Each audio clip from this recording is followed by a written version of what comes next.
La Namibie a célébré aujourd'hui le 25e anniversaire de son indépendance et la cérémonie d'investiture de son troisième président. Un événement qui a mobilisé une trentaine de chefs d'État et de gouvernement. Le président de la République, Ibrahim Boubacar Keïta, présent à Windhoek, a estimé que cette unité namibienne doit nous inviter à cultiver un patriotisme nouveau.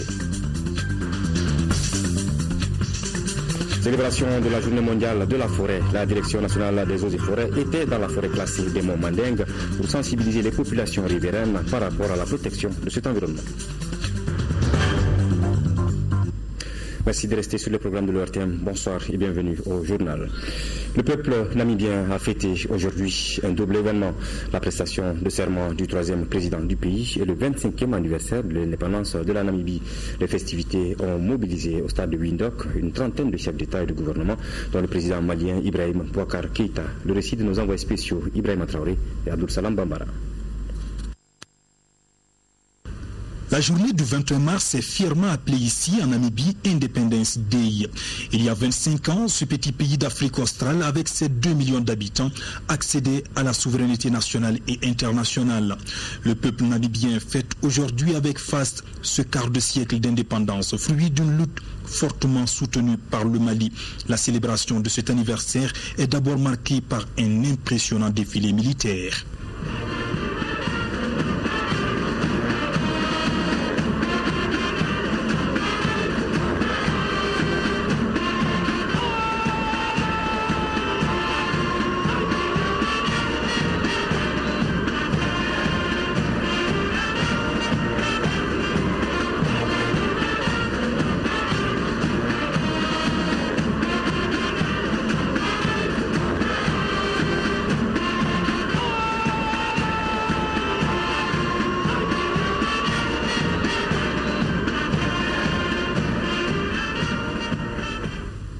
La Namibie, dans toutes ses couleurs, est ensuite présentée au beau public, cela à travers une magnifique chorégraphie.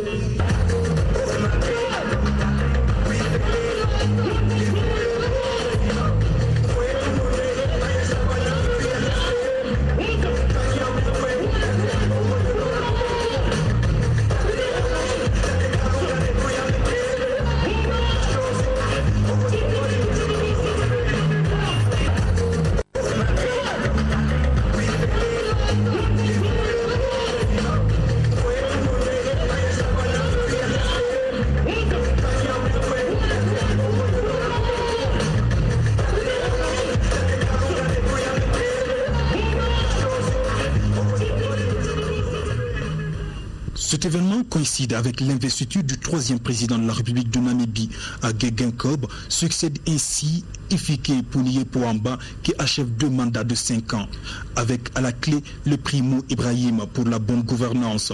Le nouveau chef de l'État namibien a 73 ans. Hage Geingob a longtemps travaillé pour les Nations Unies avant de rentrer dans son pays pour présider l'Assemblée constituante, avec pour tâche primordiale rédiger la constitution namibienne. Il a été Premier ministre de 1990 à 2002, puis en 2012.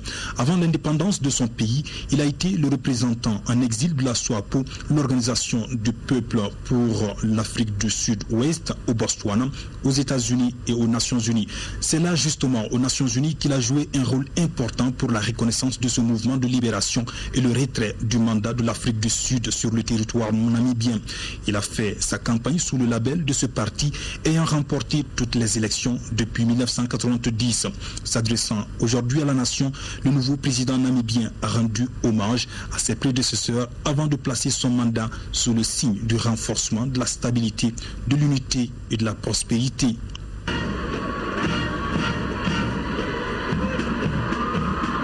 Ceci annonce donc la fin de la manifestation ici qui a mobilisé une trentaine de chefs d'État et de gouvernement, dont le président malien. Ibrahim Boubacar Keïta aura un tête-à-tête avec son homologue namibien juste après cette cérémonie avant de rencontrer plusieurs de ses pairs africains présents ici dans la capitale namibienne.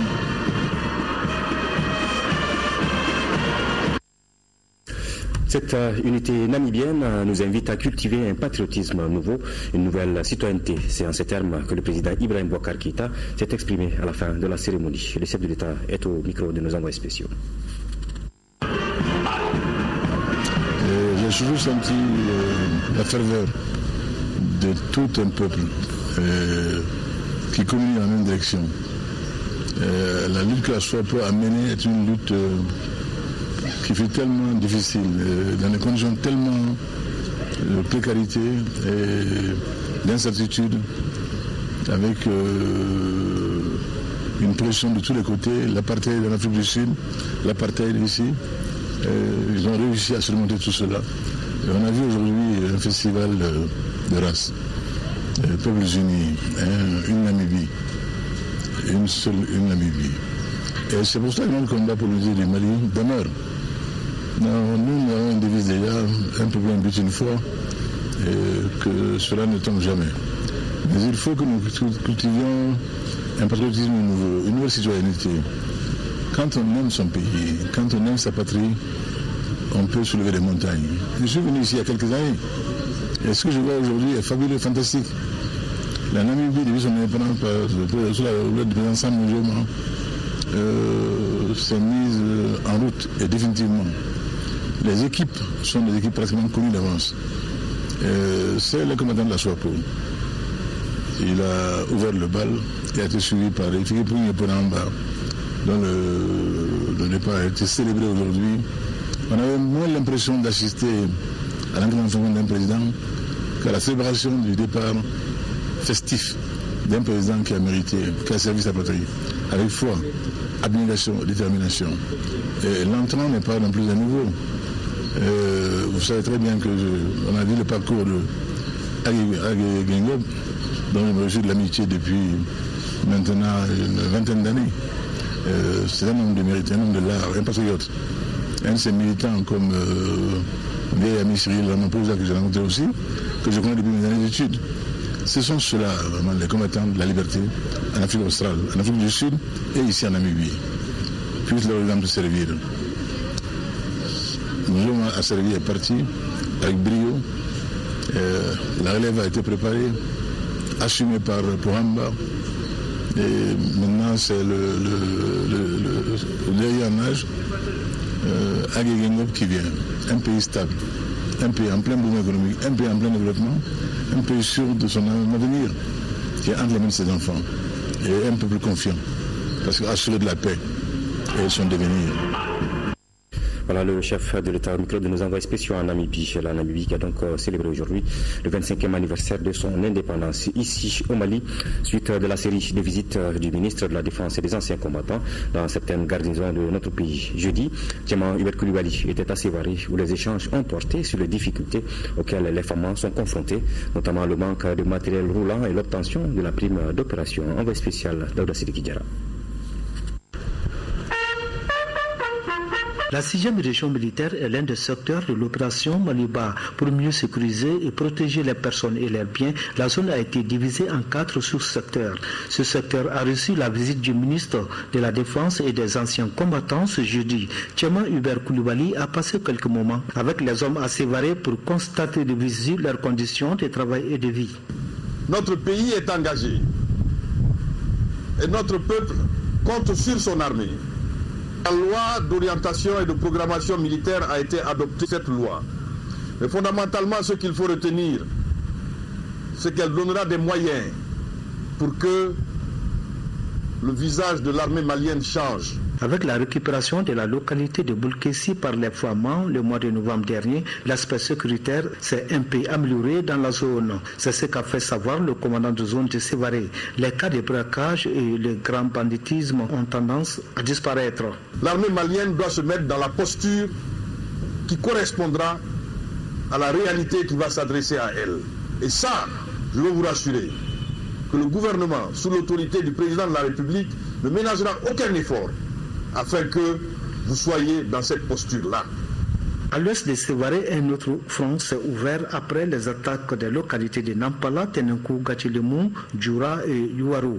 L'armée fait du bon travail face aux assauts des terroristes, mais elle reste confrontée à des difficultés car les populations ne coopèrent pas avec elle par peur des représailles. Si la paix est au prix du compromis, nous devons aller au compromis pour avoir la paix et construire un pays uni. Mais leur objectif n'est sûrement pas la paix, parce qu'eux sont à la solde des trafiquants de drogue, des grands criminels, et donc ils ne peuvent pas signer un accord pour la paix.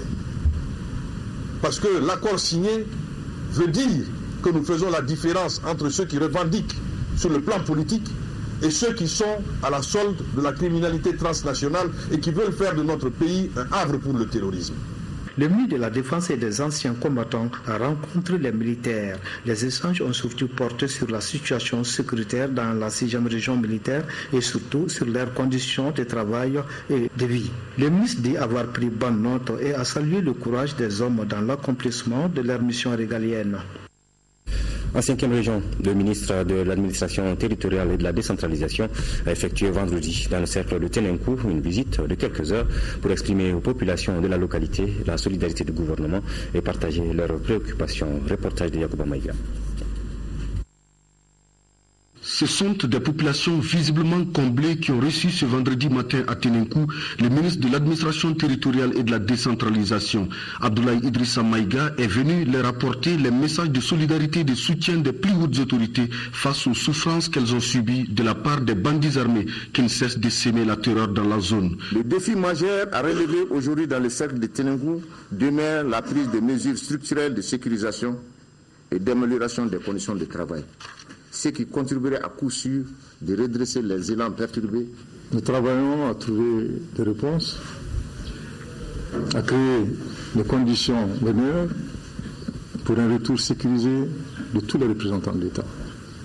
Parce qu'il s'agit là de remettre en place l'autorité souveraine. Et l'autorité souveraine, c'est une chaîne de commandement.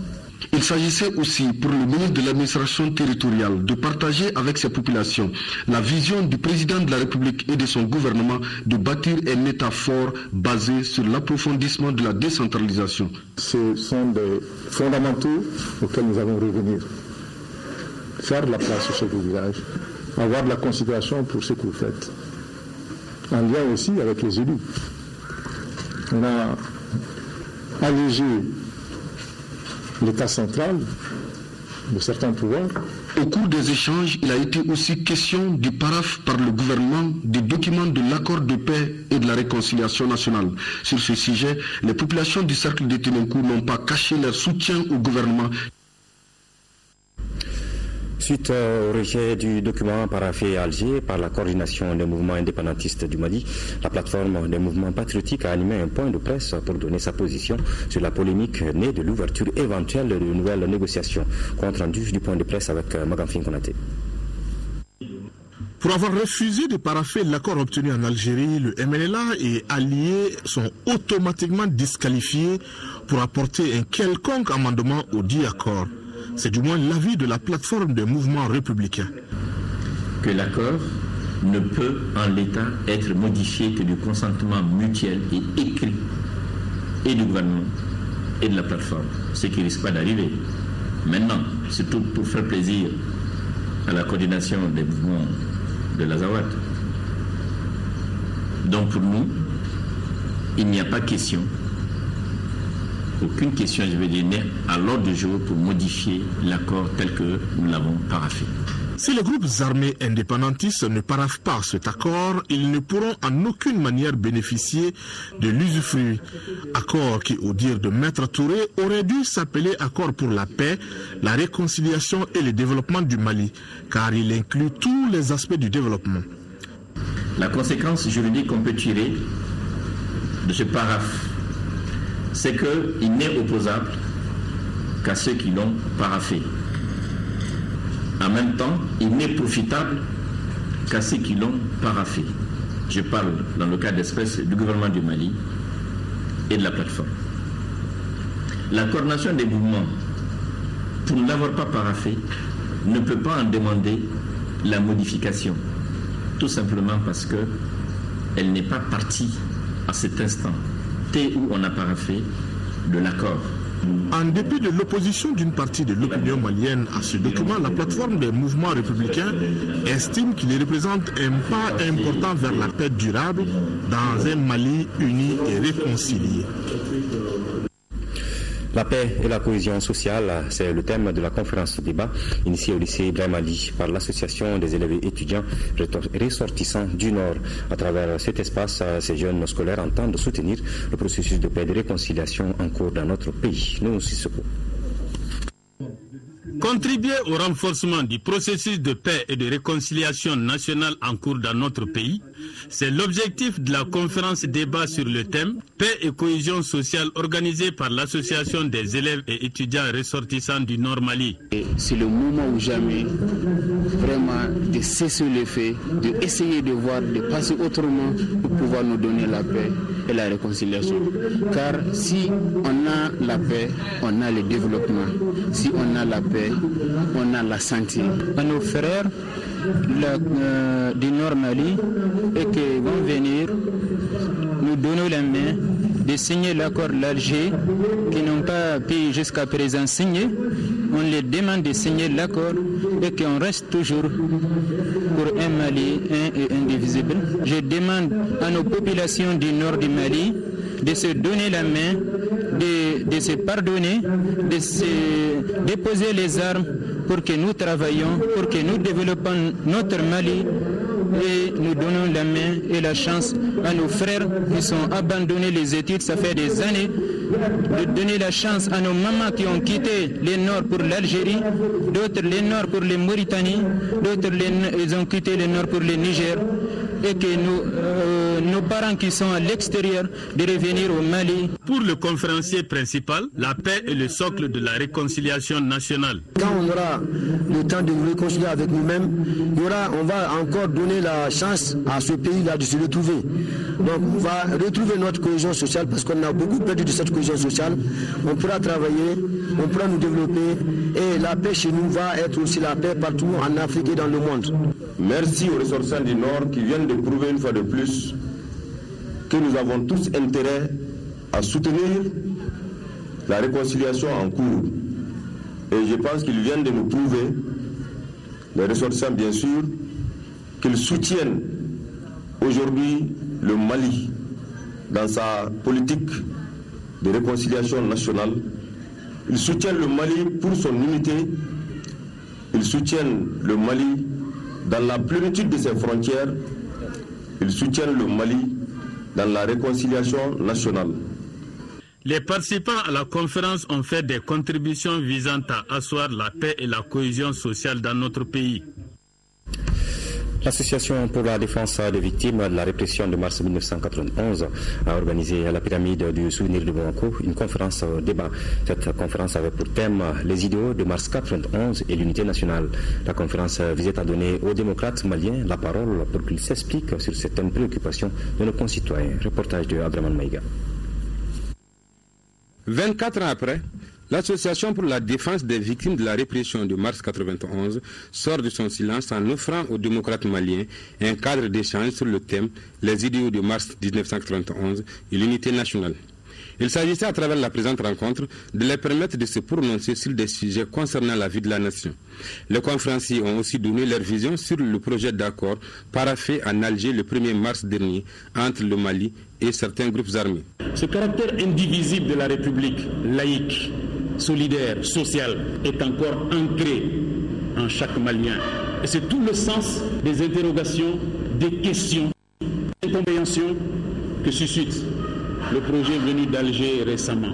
Les conférenciers estiment aujourd'hui que le Mali doit aller à une concertation. Cette rencontre au doute du professeur Issa Ndiaye doit regrouper tous les fils du pays qui doivent se prononcer sur un certain nombre de questionnements. Nous devrions être capables d'en parler, d'en discuter entre nous, sans complaisance, en tirant les leçons de toutes nos erreurs, en faisant notre autocritique. Qu'est-ce qui n'a pas marché? Qu'est-ce que nous avons fait? Il ne faudra pas qu'il y aura des divisions entre nous. C'est l'une qui fait la force. Aujourd'hui, si vous voyez que l'ADVR résiste toujours, c'est pour ça, parce qu'on ne peut pas parler de la démocratie aujourd'hui sans l'ADVR. À travers cette conférence débat, l'Association pour la défense des victimes de la répression apporte ainsi sa contribution à la construction d'un Mali fort. C'est pourquoi des recommandations seront formulées pour appuyer le gouvernement à réussir cette phase cruciale de la vie de notre pays. La journée internationale de la francophonie a été marquée par la clôture des activités de la Semaine internationale de la francophonie. Une semaine marquée par des concours de poésie, de sketch, de sensibilisation sur le thème jeunesse et environnement.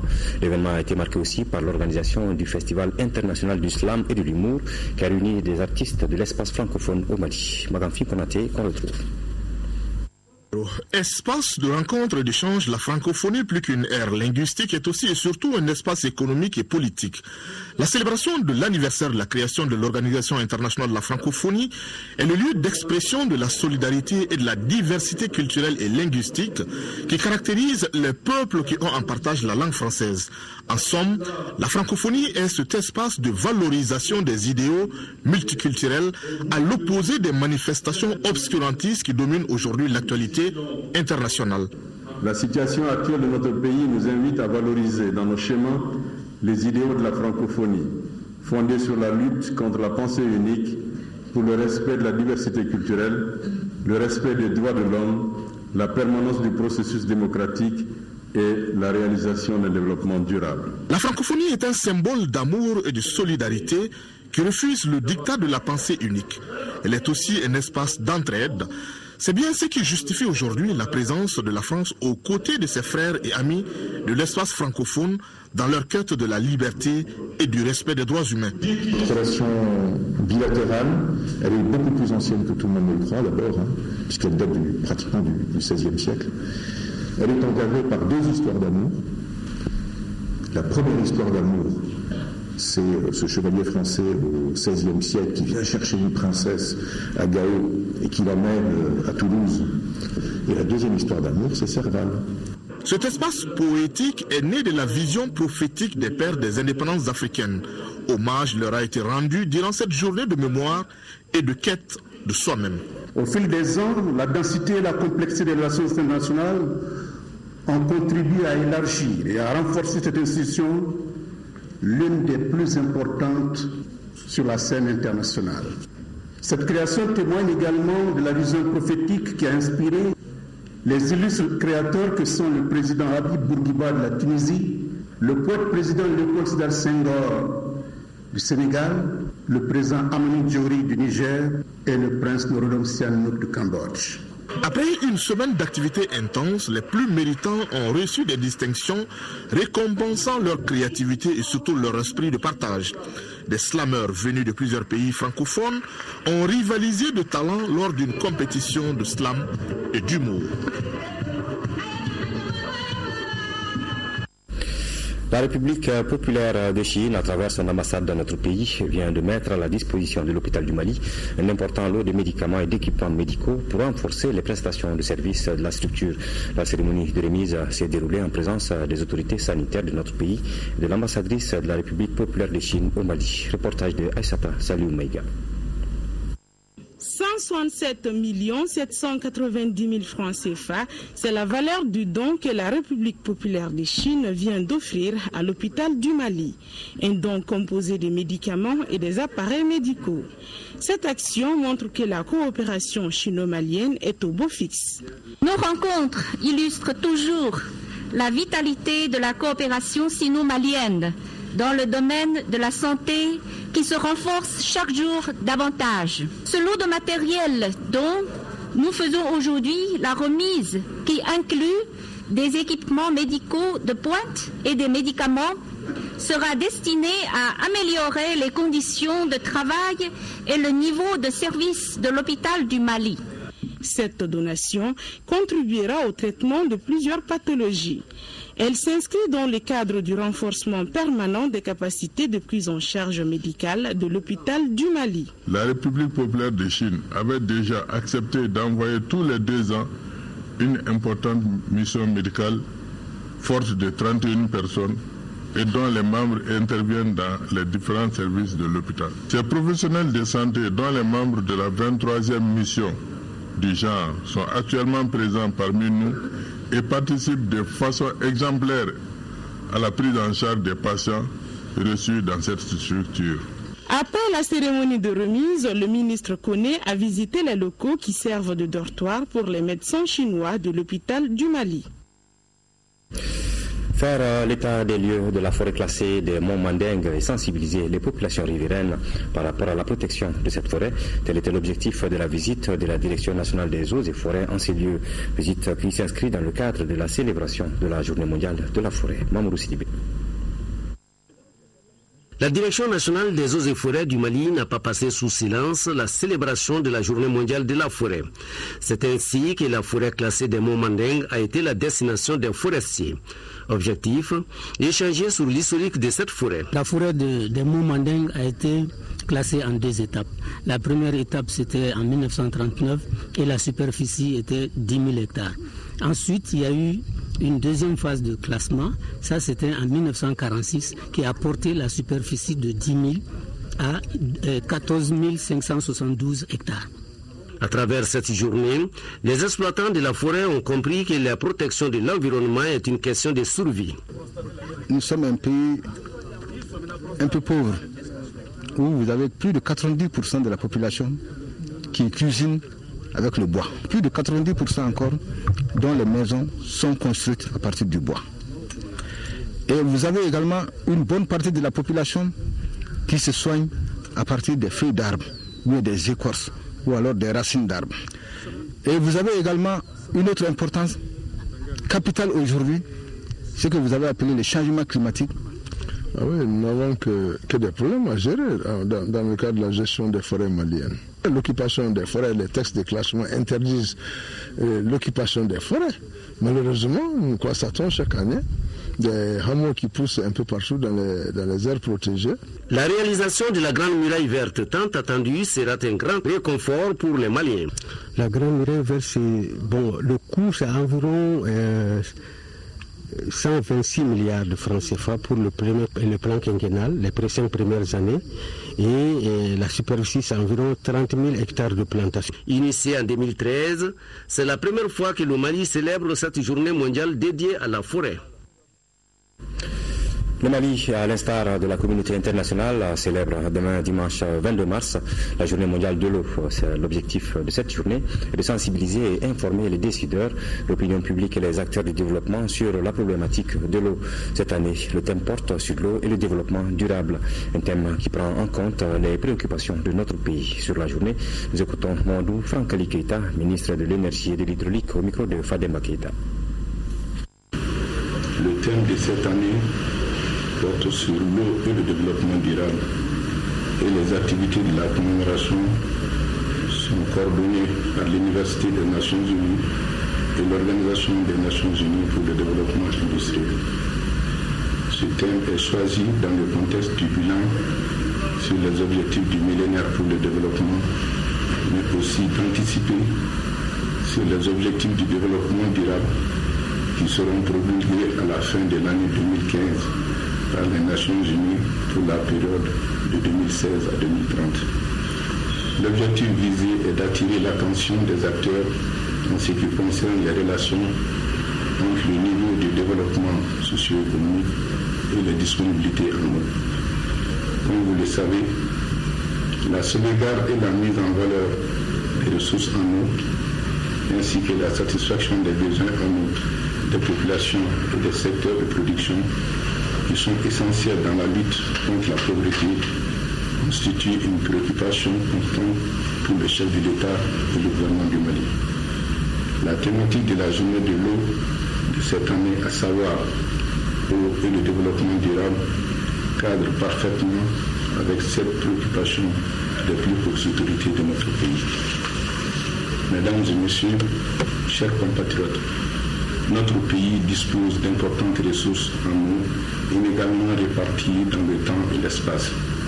Cependant, en raison du faible niveau de mobilisation de ces ressources potentielles et des effets des changements climatiques, le pays souffre de déficits chroniques d'eau pour répondre aux besoins vitaux des populations.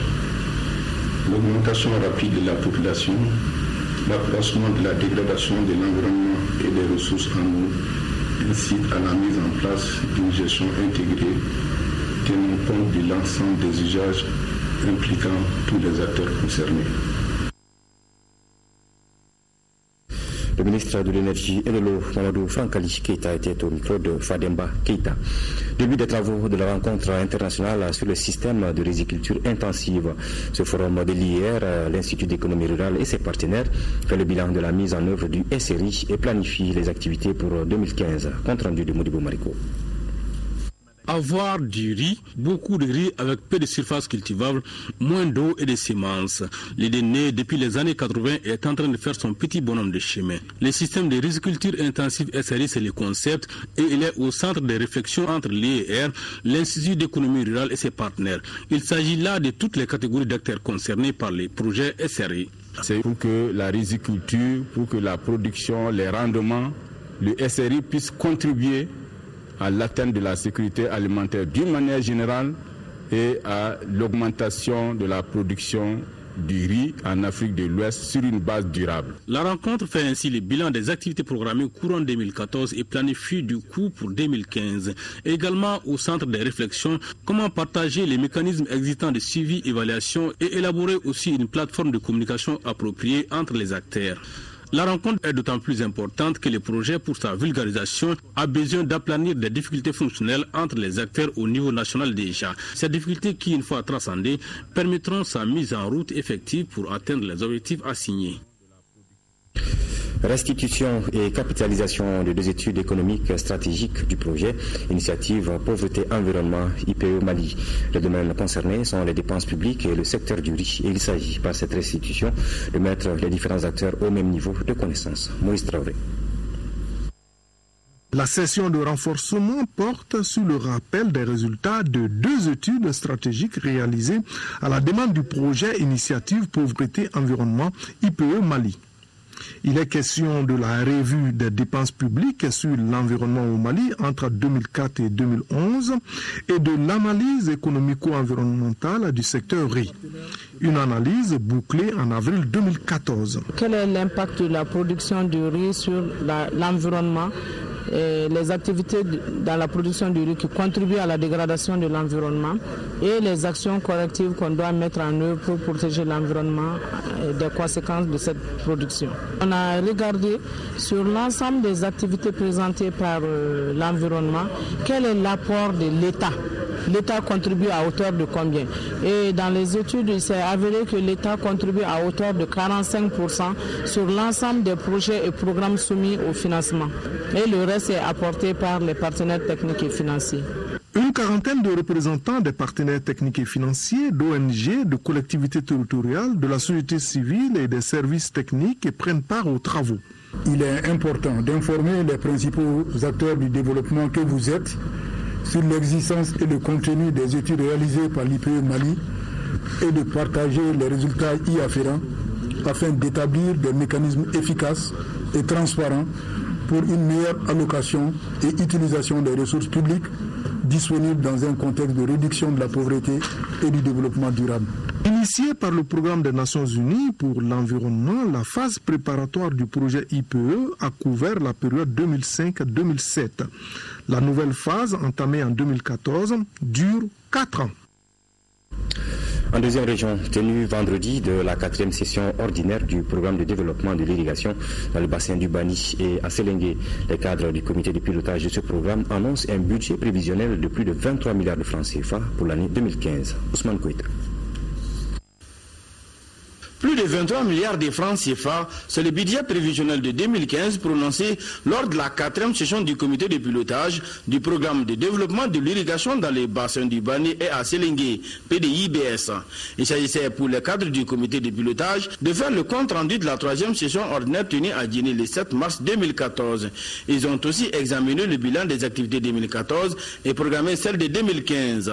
Les responsables du comité de pilotage du PDIBS se disent satisfaits des résultats enregistrés au cours de l'année écoulée. Là, nous pouvons dire déjà à la lumière des recommandations et des enseignements tirés de la mise en œuvre du programme, nous avons pu engranger quand même un certain nombre d'activités au titre de l'année 2014 en secteur nouveau et à Djinné sur une panoplie d'activités financées par différents bailleurs de fonds.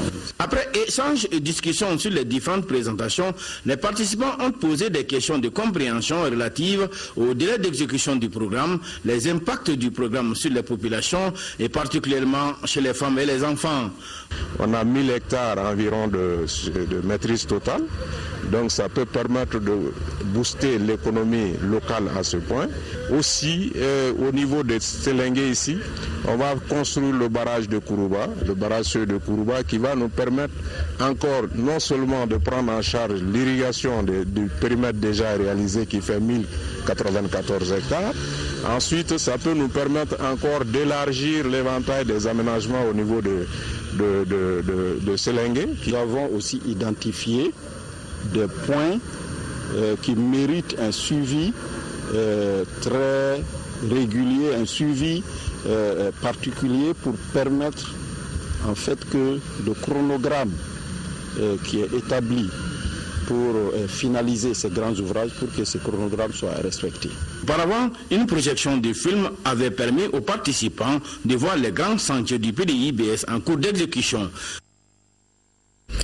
Les travaux de la 15e Assemblée générale de l'Ordre des ingénieurs conseils du Mali ont pris fin au Centre international de conférence de Bamako.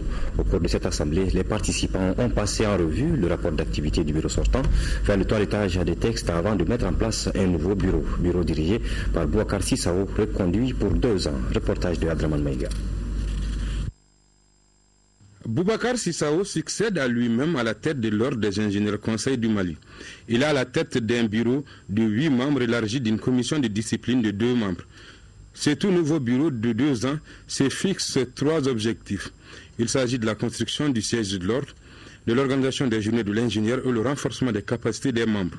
En plus de ces activités jugées prioritaires, l'Ordre des ingénieurs procédera également à la relecture et à la mise en application du barème des honoraires des ingénieurs conseils, architectes, géomètres, experts agréés et urbanistes. Les textes qui sont là au niveau, qui sont la DGMP, que ce soit au niveau de certains textes, il s'agit de les revoir, de les adapter à la réalité pour que nous puissions vraiment bénéficier, sentir que ça marche.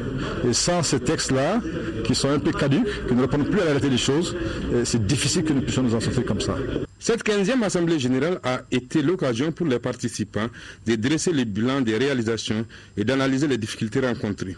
Ces préoccupations pour nous, honoraires dérisoires, prolifération des bureaux d'études non inscrits à l'ordre, la non-application des clauses préférentielles dans les offres internationales, sans oublier la publication tardive dans la presse des appels d'offres. Le monde de la science, de la technique et de la technologie en général et en particulier de l'ingénierie conseil est sujet à de profondes mutations. Nous devons impérativement s'y adapter. Pour ce faire, le renforcement des capacités est et doit rester une activité phare et permanente des membres de l'OICM.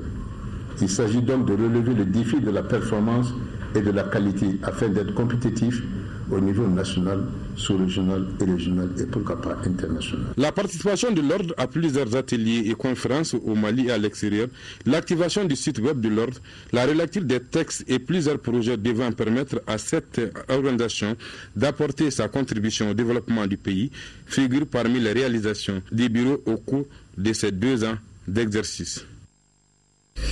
Les femmes musulmanes de la grande mosquée de Djandjigila en commune 6 du district de Bamako ont célébré le Mawlud 2015 cet après-midi. Présent à cette cérémonie, le ministre des Affaires religieuses et du culte, Thierno Amadou Omar Asdiallo, a transmis le message de paix du président de la République, Ibrahim Boubacar Keïta, qui invite les populations au pardon. Le ministre Diallo n'a pas manqué d'évoquer l'accord de paix d'Alger. Il est au micro de Boubacar Sissoko. Je suis venu leur transmettre ce message permanent, quotidien du président de la République, et là Ibrahim Boubacar Keïta. La place de la femme dans l'islam, la place de la femme pour la réalisation de la cohésion nationale, mais aujourd'hui plus que jamais le rôle prépondérant qu'elle doit jouer pour l'accompagnement des forces de sécurité par rapport à la vigilance, à traquer ceux qui peuvent déstabiliser la République, parce qu'en fait, elles sont beaucoup pour la plupart dans les foyers. Alors l'autre aspect, c'est aussi leur expliquer ce qu'il est convenu d'appeler les accords d'Alger. L'intangibilité des frontières, l'intégrité territoriale, la laïcité de l'État. Faire comprendre, apporter ce message, parce que c'est ici la réelle base au lieu de rester dans une logique de débat entre col blanc, il était nécessaire qu'au nom du président de la République, El Hadji Ibrahim Boubacar Keïta, que l'on touche à ce point afin qu'il comprenne que le rôle du croyant, c'est aussi de participer à ce qui est convenu d'appeler à la consolidation de l'unité nationale, aussi de la cohésion sociale, surtout aussi du pardon et de ce qui fait l'authenticité de notre religion, la religion d'amour, aussi de sauvegarde de la paix. Nous abordons à présent la page sport de cette édition du football éliminatoire des Jeux africains Brazza 2015. Le Mali reçoit demain dimanche le Sénégal dans le cadre du dernier tour de ces éliminatoires. La rencontre est prévue à 17h au stade Omnisport Modibo Keïta. Notre reporter Diara Konaté a suivi une séance d'entraînement de l'équipe olympique malienne. Les aigles moins de 23 ans se préparent activement pour les Jeux africains Brazza 2015. Pour ce faire, il faut franchir l'étape sénégalaise. Ce derby sous-régional entre Sénégalais et Maliens se joue ce dimanche au stade Omnisport Modibo Keïta. À cet effet, l'encadrement technique se bat pour faire un résultat satisfaisant. On va essayer de nous apprêter pour le match parce que c'est le pays qui est engagé, donc on est là pour le pays et puis il n'y a pas de problème, on va s'apprêter pour ce match-là. C'est deux pays qui se connaissent très bien sur le plan footballistique, donc de toute la façon, chaque équipe a sa chance de jouer ce match et nous venons de commencer et j'espère que les dieux du stade seront avec nous le jour J. L'effectif est renforcé par quelques expatriés. Entre autres, Aliou Ibrahim Siribé, ex-sociétaire de l'Agenda de Bamako, qui est allé monnayer ses talents au Deportivo Leganés, un club de deuxième division espagnol. Comme qui connaît ces deux grands pays, c'est vraiment un grand match. On va essayer de faire tout le possible pour pouvoir qualifier ce pays qui nous a fait beaucoup de bien. On va essayer de faire tout le possible pour qualifier le pays. On est tous concentrés sur ce match. On va essayer de faire notre mieux pour gagner chez nous aussi. Malgré quelques difficultés d'exécution du programme suite au championnat national en cours, l'entraîneur des Aigles olympiques entend tout mettre en œuvre pour l'atteinte des objectifs. On a ce qu'on a sous la main. Sinon, on avait 11 qui étaient retenus au niveau des juniors, qui sont partis avec les juniors. Donc, on était obligé de reprendre encore l'effectif. Donc, on a ce qu'on a sous la main. Nous sommes en train de nous préparer tout doucement. Et de toutes les façons, les joueurs ils sont conscients de cela. Le public malien est conscient de cela. Et nous, en tant qu'encadrement, nous sommes conscients de cela. Deux défis majeurs restent à relever. Se qualifier aux Jeux africains 2015 et se qualifier aux demi-finales de la compétition pour pouvoir jouer les Jeux olympiques Brésil 2016. Voilà, du pain sur la planche pour Cheikh Oumar Koné et toute sa troupe. Et on descend d'un cran pour parler de la CAN des juniors Sénégal 2015. Le match de classement opposera demain dimanche au stade Léopold Sédar Senghor de Dakar. Le Mali au Ghana. Les Aiglons auront l'occasion de se consoler en montant sur le podium comme ce fut le cas en 2003. Dans quelle ambiance sont nos juniors? Réponse avec nos envoyés spéciaux, Seragatou Sissi et Djili Makandiabaté. Écarté de la course à la conquête du trophée continental, le Mali se mesurera ce dimanche au Ghana pour la bataille de la 3e place. Sonné, désemparé, démoralisé après la défaite en demi-finale contre les Lionceaux du Sénégal 2-1, les Aiglons du Mali essaient d'évacuer la frustration tout en se mettant dans l'éventail de la récupération tant au plan mental que physique. Nous nous remettons doucement, on va essayer un peu de recadrer les choses pour les faire venir un peu à la réalité. Et c'est vrai, nous ne sommes pas arrivés là où on voulait. Il y a encore une place à prendre. Nous allons nous remobiliser encore pour aller au combat. Ce match Aiglon Black Satellite découlant de la médaille de bronze apparaît comme une revanche ou une confirmation. On s'en souvient, en phase de poule à Mbour, le Mali avait gagné 1-0 et produit du beau football ce jour-là devant le Ghana. Le match de dimanche, il y aura un enjeu parce qu'il y a la médaille de bronze au bout. Donc, c'est pas comme le dernier match de poule qui nous a opposé. Donc, je pense que les deux équipes seront motivées et joueront leur 4. Les Black Satellites du Ghana seront peut-être motivés à l'idée de venger leurs aînés, privés de la médaille de bronze 2 fois par les Aigles du Mali lors des CAN 2012 et 2013. En résultat, sur le terrain cette fois-ci, toujours au compte de ces éliminatoires des Jeux africains de Brazza 2015, l'équipe nationale féminine du Mali et le Nigeria ont fait match nul 1-1 cet après-midi au stade Omnisport Modibo Keïta, une première dans l'histoire du football féminin entre le Mali et le Nigeria, nous précise Koumba Nyamile, qui nous confirme également que le match retour est prévu dans 2 semaines au Nigeria. Et puis sachez qu'Actu Hebdo reçoit demain dimanche à partir de 12h Dr Ali Manako, chef de section immunisation par intérim à la direction nationale de la santé, et Andogoli Guindo, directeur du bureau malien des droits d'auteur. Ce sera donc à partir de 12h sur cette même antenne. Et puis le financement de l'économie, enjeux et défis, c'est le thème des magazines sur la 5e rencontre Banque Presse que vous pourrez suivre après la météo, une réalisation de Dougoufana Traoré de l'ORTM Ségou. Voilà, c'est tout pour cette édition d'information. Merci de l'avoir suivi. Bonne suite des programmes sur votre télévision nationale. Bonsoir.